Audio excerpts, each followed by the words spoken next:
Hello बच्चे लोग, how are you? Welcome to my physics channel in YouTube, पिनास physics world. बच्चे लोग, आज का अल्टरनेटिंग करंट का क्लास में हम लोग R L C series circuit पढ़ेंगे। ठीक है बच्चे लोग, तुम लोग देख लो। देखो, एक alternating EMF E equal to E naught sine omega t, resistance R, inductance L जहां पर इंडक्टिव रिएक्टेंस होता है एक्सएल, कैपेसिटेंस सी जहां पर कैपेसिटिव रिएक्टेंस होता है एक्ससी। ये तीनों circuit element resistance, inductance and capacitance को सीरीज में लगाया गया है। वीआर होता है potential drop across resistance, VL potential drop across inductance, VC potential drop across capacitance. अभी क्वेश्चन ये है बच्चे लोग कि रिजोनेंस होता क्या है? रिजोनेंस क्या होता है? रिजोनेंस यही होता है जब frequency of supplied source, frequency of supplied source, फिर बता रहा हूं, frequency of AC supply source जब इसका natural frequency of the circuit के साथ सेम हो जाता है, इसको हम लोग बोलते हैं रिजोनेंस। ठीक है बच्चे लोग, तो रिजोनेंस में होता क्या है? जब रेजोनेंस होता है, होता क्या? सबसे इंपोर्टेंट चीज है, I have already written inductive reactance becomes equal to capacitive reactance, inductive reactance becomes equal to capacitive reactance. So resonance in AC circuit, ये जो हम पढ़ा, रिजोनेंस है क्या? रिजोनेंस होता है बच्चे लोग, मैं दो चीज लिख रहा हूं। रिजोनेंस होता है frequency of AC supplied source, frequency of supplied source is equal to natural frequency of circuit. Supply source is equal to natural frequency of the circuit. Natural frequency of the circuit. ठीक है बच्चे लोग, natural frequency of the circuit यही होता है of the circuit, natural frequency of the circuit. तो at resonance होगा क्या? जब फ्रीक्वेंसी ऑफ एसी सोर्स ये जब natural frequency of the circuit के साथ सेम हो जाएगा, इसमें होगा क्या? देखो, एट रेजोनेंस, रेजोनेंस कंडीशन में क्या होता है? एट रेजोनेंस क्या होगा बच्चे लोग? Inductive reactance becomes equal to capacitive reactance, inductive reactance is equal to capacitive reactance, is equal to capacitive reactance, capacitive reactance यही होता है। अगर इंडक्टिव रिएक्टेंस कैपेसिटिव रिएक्टेंस का साथ सेम हो जाता है, at frequency of AC supply source is equal to natural frequency, इसको मिलता लिखते हैं एंगुलर फ्रीक्वेंसी एट रेजोनेंस। जब angular frequency of AC source, देखो E naught sine omega t, omega क्या होता है? Angular frequency of the supplied AC source.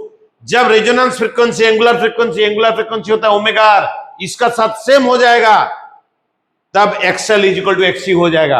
अभी क्वेश्चन है, what is the relationship between omega R, what is the relationship between omega R, inductance and capacitance? बच्चे लोग देखो, at resonance frequency of AC source is equal to omega R हो गया।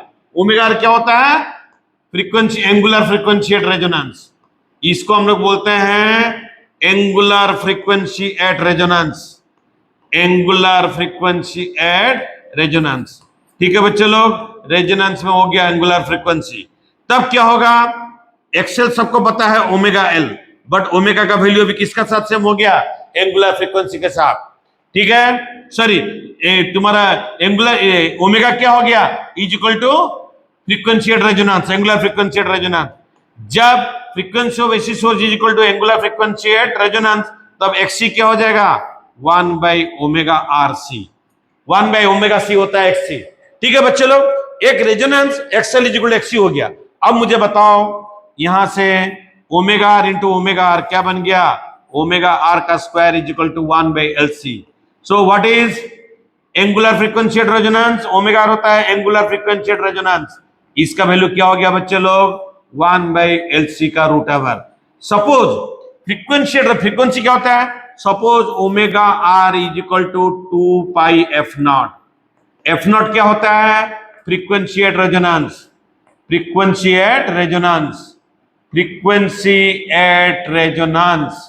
ठीक है, frequency at resonance. देखो omega R होता है angular frequency at resonance, F nought होता है फ्रीक्वेंसी एट रेजोनेंस। तो अब मुझे बताओ अभी हम लोग क्या लिखे, omega R is equal to 1/LC root over what is omega R, 2 pi into frequency at resonance that is equal to 1/रूट over of LC। What is the frequency at resonance, 1/2 pi into root over of 1/LC। So this gives us frequency at resonance and this is the angular frequency at resonance। जब angular frequency का value इतना हो जाएगा 1/LC का root over, तब क्या होगा, inductive reactance capacitive reactance का साथ सेम हो जाएगा। इसका मतलब फ्रीक्वेंसी ऑफ एसी सोर्स जब natural frequency of the circuit का साथ सेम हो जाता है, उसी natural frequency of the circuit को बोलते हैं हम लोग रिजोनेंस फ्रीक्वेंसी, उसी को हम लोग बोलते हैं रेजोनेंस फ्रीक्वेंसी। तो अभी मैं तुमको बताया कॉन्सेप्ट कैसे एंगुलर फ्रीक्वेंसी एट रेजोनेंस निकालना है और कैसे फ्रीक्वेंसी एट रेजोनेंस निकालना है। बच्चे लोग इधर में देख लो, ये होता है इंपेडेंस ट्रायंगल। देखो इसको इंपेडेंस ट्रायंगल सबको पता है। देखो इंपेडेंस ट्रायंगल है, इंपेडेंस क्या होता है बच्चे लोग, इंपेडेंस होता है ऑलरेडी मैं RLC सीरीज सर्किट में पढ़ा चुका हूं। What is the impedance, impedance का फॉर्मूला क्या होता है, R square plus XL minus XC का स्क्वायर का रूट ओवर, यही होता है। बट एट रेजोनेंस क्या होता है बच्चे लोग, at resonance XL is equal to XC हो जाता है। जब XL is equal to XC हो जाएगा, Z का वैल्यू क्या हो जाएगा बच्चे लोग, R square plus XL is equal to XC हो गया, 0 का स्क्वायर का root over that is equal to R। इसका मतलब at resonance impedance is equal to resistance of the RLC series circuit. तो हम लोग को क्या पता चला बच्चे लोग, जब रेजोनेंस हो जाता है इंपेडेंस का वैल्यू किसके साथ सेम हो जाता है, रेजिस्टेंस ऑफ द सर्किट का साथ सेम हो जाता है। ठीक है बच्चे लोग। सो और एक चीज क्या हो सकता है, जब XL is equal to XC होगा बच्चे लोग, ये तो हो गया impedance is equal to resistance हो गया एट रेजोनेंस। ठीक है, जब XL is equal to XC होता है बच्चे लोग, देख लो इसको, ये तो सीरीज सर्किट है। सीरीज सर्किट में क्या होता है, हर एक सर्किट एलिमेंट में सेम करंट जाएगा, because here the resistance, inductance and capacitance are connected in series. इसकी वजह से क्या होगा, इसमें जो करंट जाएगा बच्चे लोग, एक करंट का वैल्यू सेम हो जाएगा। मतलब RMS value of current through resistance, inductance and capacitance will be same. तो दोनों तरफ मैं इसमें क्या करूंगा, आई को मल्टीप्लाई कर दूंगा, करंट को मल्टीप्लाई कर दूंगा। तो ये क्या बन जाएगा बच्चे लोग, I into XL is equal to बन जाएगा I into XC। What is I into XL, I into XL होता है voltage drop across inductance and I into XC होता है वोल्टेज ड्रॉप अक्रॉस कैपेसिटेंस। तो बच्चे लोग हम लोग को क्या समझ में आया, एट रेजोनेंस क्या क्या हुआ बच्चे लोग, at resonance inductive reactance is equal to capacitive reactance हो जाता है, and at resonance potential difference across inductance becomes equal to potential drop across capacitance. फिर रिपीट कर रहा हूं, resonance is that condition when frequency of the AC supplied source becomes equal to natural frequency of the circuit। natural frequency को हम लोग बोलते हैं resonance frequency। at resonance frequency inductive reactance capacitive reactance के साथ सेम हो जाता है, and potential drop across inductance becomes equal to potential drop across capacitance। कैसे हुआ ऑलरेडी मैं समझा चुका हूं बच्चे लोग तुम लोग को। और एक चीज हम लोग क्या देखा, इंपेडेंस ऑफ द सर्किट किसका साथ सेम हो गया, रेजिस्टेंस का साथ सेम हो गया बच्चे लोग। Impedance of the circuit resistance के साथ सेम हो जाएगा। तो अभी हम लोग क्या करेंगे, चलो हम लोग तो क्या करेंगे, वोल्टेज ट्रायंगल बनाएंगे और इंपेडेंस ट्रायंगल बनाएंगे। तो देखो हम लोग अगर voltage triangle and impedance triangle बनाएंगे तो कैसे दिखेगा, यही देखो RLC सीरीज सर्किट में। पहले मैं बनाता हूं इंपेडेंस ट्रायंगल, देख लो बच्चे लोग, ये वाला हो गया R। ठीक है, ऑलरेडी तुम लोग को मैं ये चीज पढ़ा चुका हूं मेरा RLC सीरीज सर्किट में। ए वाला होता है XL, ए वाला होता है XC। ये हो गया XC, ए वाला हो गया बच्चे लोग XL। But XL is equal to XC होने की वजह से Z का वैल्यू किसके साथ सेम हो गया, R। अब मुझे बताओ cos फाई क्या होता है, power factor. Power factor already मैं तुम लोग को पढ़ा चुका हूं बच्चे लोग, cos फाई होता है R/Z। And at resonance Z का वैल्यू किसका साथ सेम हो जाता है बच्चे लोग, R का साथ। सो R का वैल्यू हो गया Z/Z इज इक्वल टू 1 हो गया। So phase angle between voltage and current cos phi is equal to 1 मतलब cos 0 डिग्री होता है 1. So phase angle difference between voltage and current will be 0 degree. चलो हम लोग वोल्टेज ट्रायंगल बनाते हैं. Now I'll draw the voltage triangle. Voltage triangle कैसे होता है बच्चे लोग? ये वाला करंट का डायरेक्शन है, देख लो. Voltage drop in the resistance will be in the direction of current. देखो जो करंट जा रहा है अभी आई, इधर में देखो, सपोज आरएलसी सीरीज सर्किट में करंट जा रहा है आई, which is the current flowing through the RLC series circuit. ये करंट सेम होगा, तुम लोग को मालूम है, because circuit elements are connected in series. So potential drop across resistance is in the direction of the current. मैं क्या बताया था? Voltage drop across inductance will be 90 degree ahead of the current, or current is 90 degree behind the voltage across inductance. फिर मैं तुम लोग को RLC series circuit में क्या बताया था? In capacitance current leads the voltage across capacitance by 90 degree. लेकिन एट रेजोनेंस क्या होता है बच्चे लोग? मैं अभी क्या समझाया? प्रीवियस पेज में क्या बताया? VL equal to VC. तो ये दोनों अभी कट जाएगा. तो सबको पता है in voltage triangle RLC series circuit में क्या पढ़ा चुका हूं? E is equal to VR का square plus VL minus VC का स्क्वायर का root over. But VL is equal to VC, तो ये टर्म जीरो हो जाएगा. उसकी वजह से ये बन जाएगा VR का square plus VL is equal to VC, VL minus VC is equal to zero का square, that is equal to VR. इसका मतलब the total supplied EMF will appear across resistance. इसका मतलब the total supplied EMF is equal to voltage drop across resistance. बच्चे लोग, supplied EMF is equal to voltage drop across resistance. इसका मतलब अभी जो सप्लाइड EMF है वो किस तरफ चला जाएगा? Is equal to voltage drop across resistance. ये जो वोल्टेज ट्रायंगल है इसको हम लोग वोल्टेज ट्रायंगल बोलते हैं. देखो supplied EMF E and current I अभी दोनों सेम डायरेक्शन में चला गया. इसका मतलब phase angle difference between voltage and current क्या हो जाएगा बच्चे लोग? 0 डिग्री. सो इसमें और एक नया चीज हम लोग क्या समझा? Eight resonance. देखो 2-3 तरह का चीज मैं समझा रहा हूं. एक रेजोनेंस हम लोग इसमें क्या देखे? इंपेडेंस ट्रायंगल में पावर फैक्टर हो गया 1, पावर फैक्टर 1, पावर फैक्टर हो गया 1. ठीक है, पावर फैक्टर हो गया 1. पावर फैक्टर क्या होता है बच्चे लोग? cos phi, एंड cos का मैक्सिमम वैल्यू होता है 1. Therefore power factor is maximum.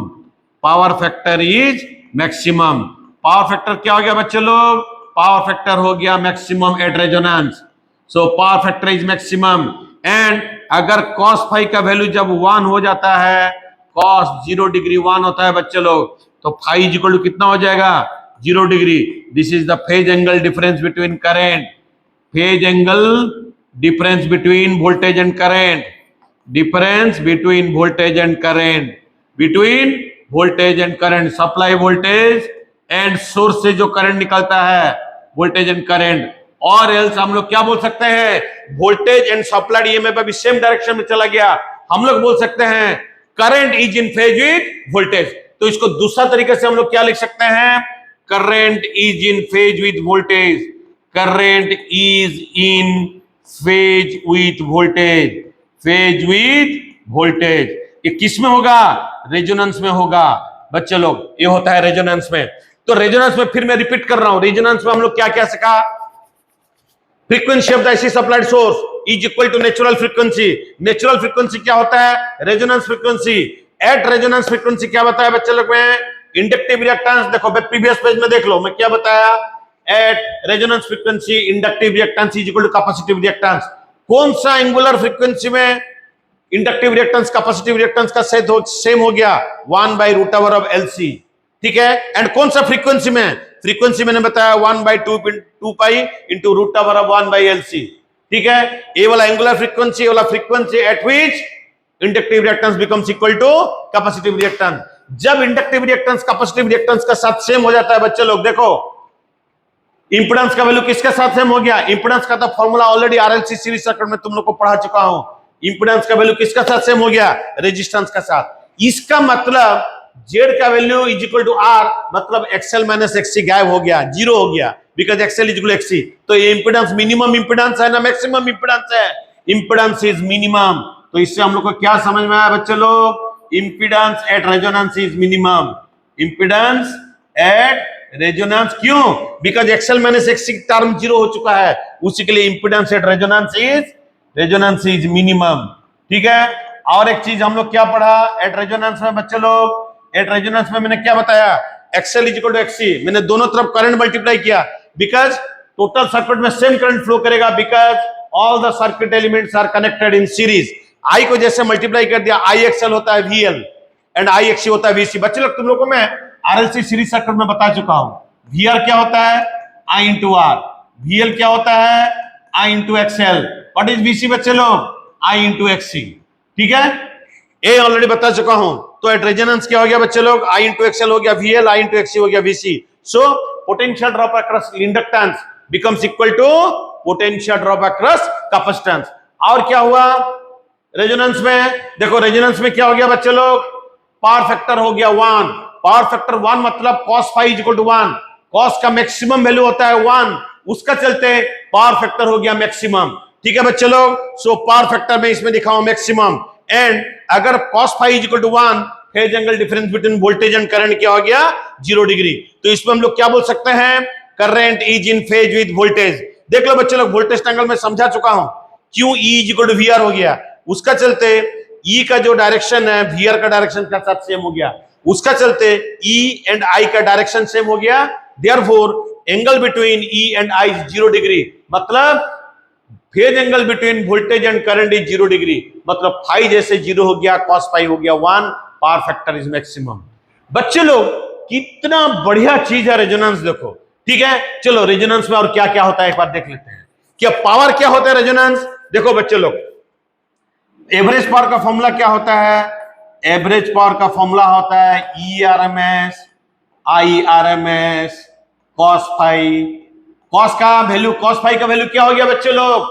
Maximum. Cos phi maximum हो गया रेजोनेंस में, because cos phi is equal to 1। So average power हो गया E R M S into I R M S, E R M S into I R M S.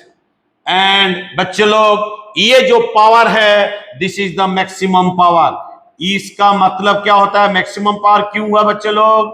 Phi power is maximum because cos phi का value हो गया 1 and cos का maximum value होता है 1। Therefore average power flowing through this AC circuit is maximum.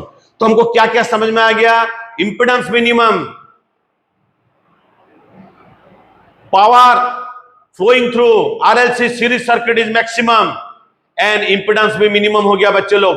क्या current maximum होगा? Yes, the current will be maximum at resonance. सबको क्या पता है? What is the formula for current? सबको ऑलरेडी मैं आरएलसी सीरीज सर्किट में बता चुका हूं। ई क्या होता है बच्चे लोग? I into Z. Just minute बच्चे लोग, थोड़ा सा होल्ड करो। इसमें करंट को मैं लिख रहा हूं आई। तो अब मुझे सबको ही बताओ, ये ऑलरेडी मैं तुम लोग को आरएलसी सीरीज सर्किट में पढ़ा चुका हूं। ई जोड़ क्या होता है? I into Z. But I का वैल्यू क्या हो जाएगा? E by Z. जेड का वैल्यू मिनिमम हो चुका है एंड जेड का वैल्यू होता है R. As Z is minimum at resonance, as impedance Z is minimum, as impedance Z is minimum at resonance, minimum at resonance, minimum at resonance. Impedance minimum हो गया। अब मुझे बताओ करंट क्या हो जाएगा? करंट क्या हो जाएगा बच्चे लोग? जब जेड मिनिमम हो गया, करंट हो जाएगा maximum. So current flowing through circuit will be maximum.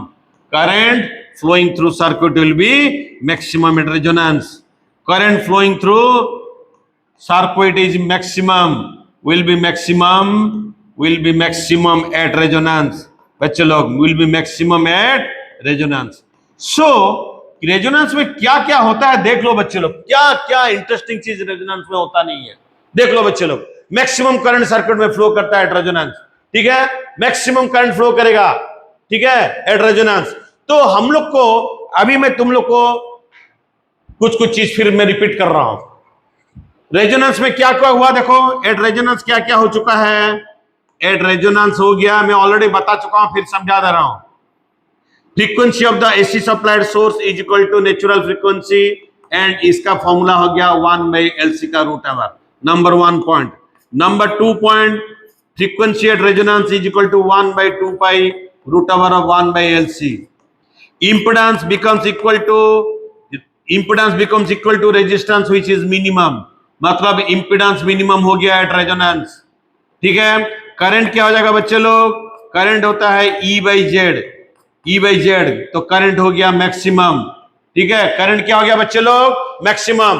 फिर 5 नंबर पॉइंट क्या है, देखो पहले बच्चे लोग, कॉस पाई हो गया 1, power factor is maximum, power factor is maximum. देखो क्या क्या होता है रेजोनेंस में, power factor is maximum at resonance.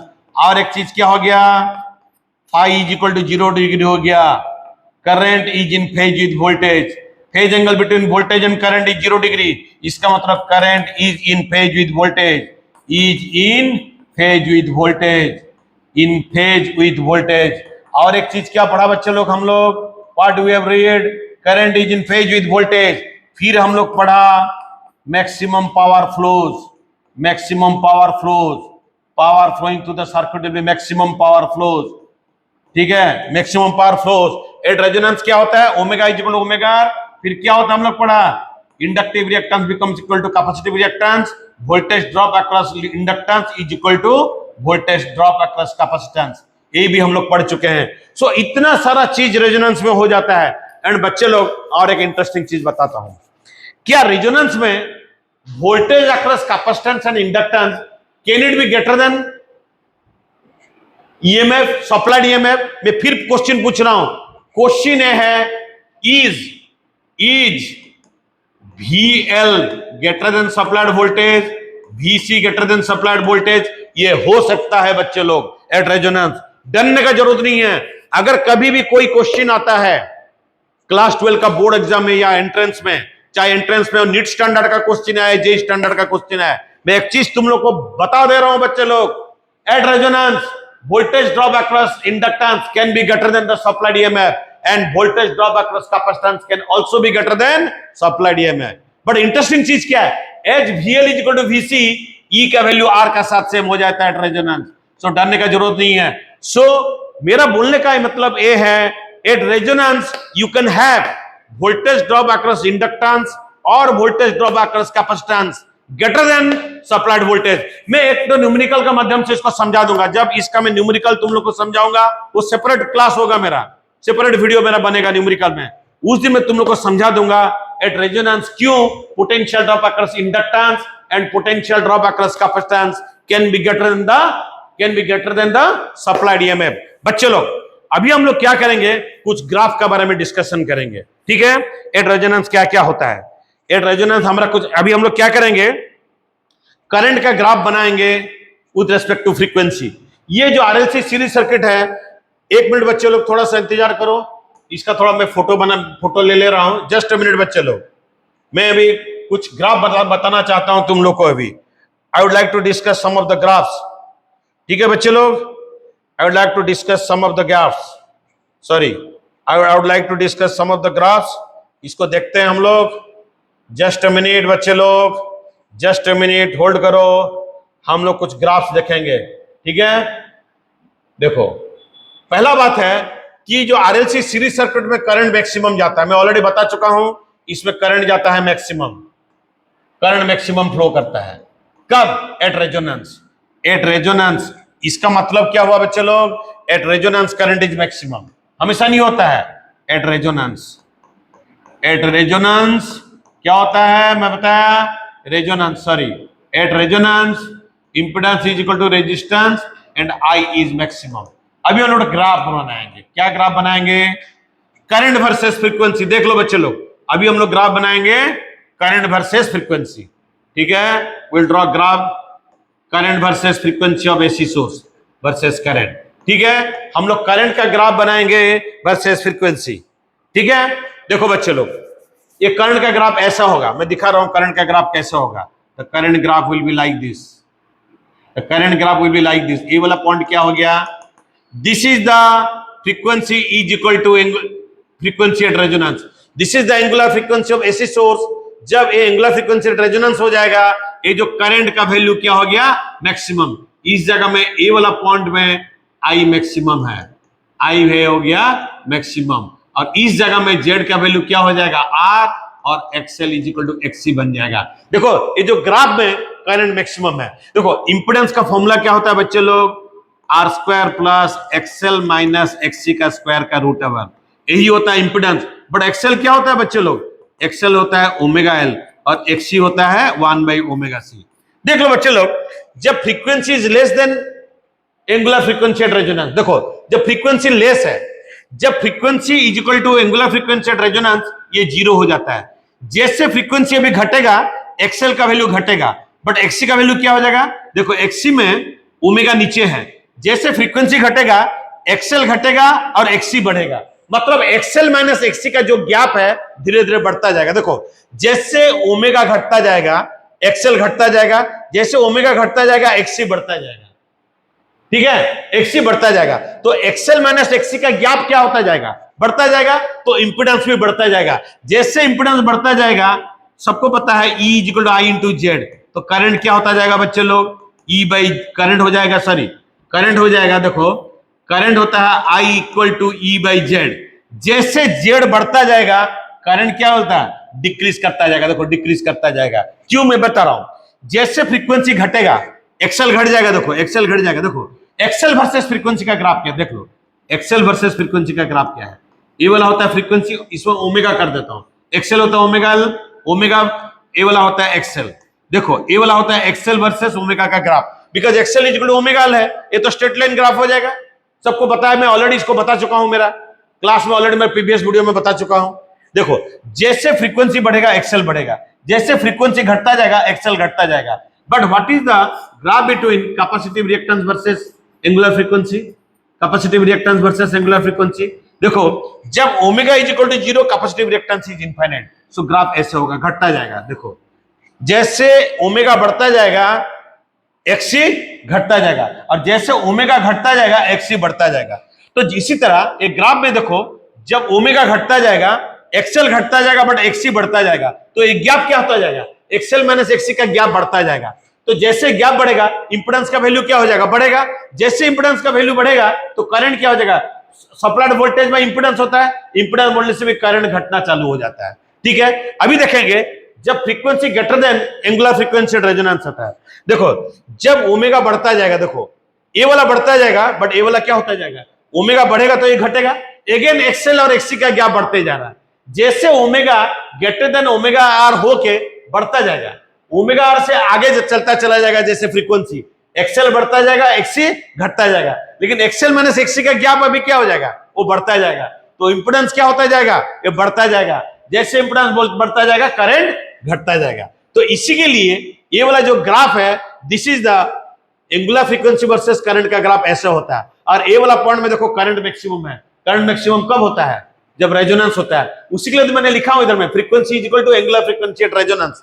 यहां पर क्या होता है, जेड का वैल्यू आर के साथ सेम हो जाता है और एक्सएल का वैल्यू एक्ससी के साथ सेम हो जाता है at angular frequency at resonance. ठीक है बच्चे लोग, ये तो ग्राफ को हम लोग अभी समझ गए, एक्सएल एक्ससी का ग्राफ। अभी और एक चीज हमें समझने वाली है, इंपेडेंस का ग्राफ क्या होगा। अभी इंपेडेंस का मैं बताया ना मैंने, देखो मैं भी इंपेडेंस का ग्राफ क्या बताया, बताओ। इंपेडेंस का ग्राफ अभी मैंने बताया विद एंगुलर फ्रीक्वेंसी। देखो इंपेडेंस का ग्राफ मैं क्या बताया, कम फ्रीक्वेंसी, जैसे फ्रीक्वेंसी घटता जाएगा, देखो एक देखो जब omega is equal to omega, देखो इस जगह मैं पहले ग्राफ बना दे रहा हूं फिर समझा देता हूं। देखो ग्राफ बना दे रहा हूं फिर समझा देता हूं। देखो इस फ्रीक्वेंसी में इंपेडेंस मिनिमम हो गया, Z is equal to R, because omega is equal to omega R. But जब ओमेगा लेस होगा, जब ओमेगा आर से ओमेगा लेस होगा, एक्सएल घटता जाएगा। जैसे फ्रीक्वेंसी को घटाते जाओ, ओमेगा आर का नीचे घटाते जाओ, एक्सएल क्या होगा, घटता जाएगा। देखो ओमेगा घट रहा है तो एक्सएल घटेगा, बट ओमेगा घट रहा है तो एक्ससी बढ़ेगा। तो दोनों का गैप क्या हो जाएगा, एक्सएल और एक्ससी का गैप बढ़ता जाएगा। जैसे एक्सएल और एक्ससी का गैप बढ़ता जाएगा, इंपेडेंस क्या होता जाएगा, बढ़ता जाएगा। ग्राफ को देख लो, इंपेडेंस क्या होता जा रहा है, दिस इंपेडेंस इज इंक्रीजिंग। ऐसे beyond resonance frequency, beyond resonance frequency अगर फ्रीक्वेंसी को बढ़ाएगा तो क्या होगा, एक्सएल बढ़ता जाएगा, ओमेगा बढ़ने से एक्ससी घटता चला जाएगा। तो एक्सएल माइनस एक्ससी का गैप फिर बढ़ता चला जाएगा। जैसे बढ़ता चला जाएगा इंपेडेंस बढ़ता चला जाएगा। So this is the graph between impedance versus frequency. बच्चे लोग आज का क्लास में मैं बहुत ही बढ़िया चीज डिस्कशन किया, that is resonance in RLC series circuit. जितना चीज मैंने resonance in RLC series circuit में बताया, बच्चे लोग तुम लोग ये वीडियो को ना 5-6 बार एक बार देख लो। तुम लोग का बहुत नॉलेज रिजोनेंस इन आरएलसी सीरीज सर्किट के बारे में बढ़ जाएगा बच्चे लोग।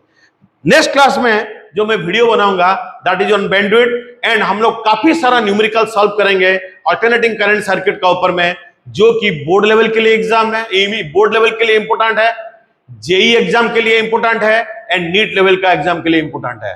आज का क्लास बच्चे लोग आरएलसी सीरीज सर्किट का मैं यहां पर खत्म करता हूं, और मेरा नेक्स्ट क्लास के लिए इंतजार करो। तब तक सबको जय जगन्नाथ।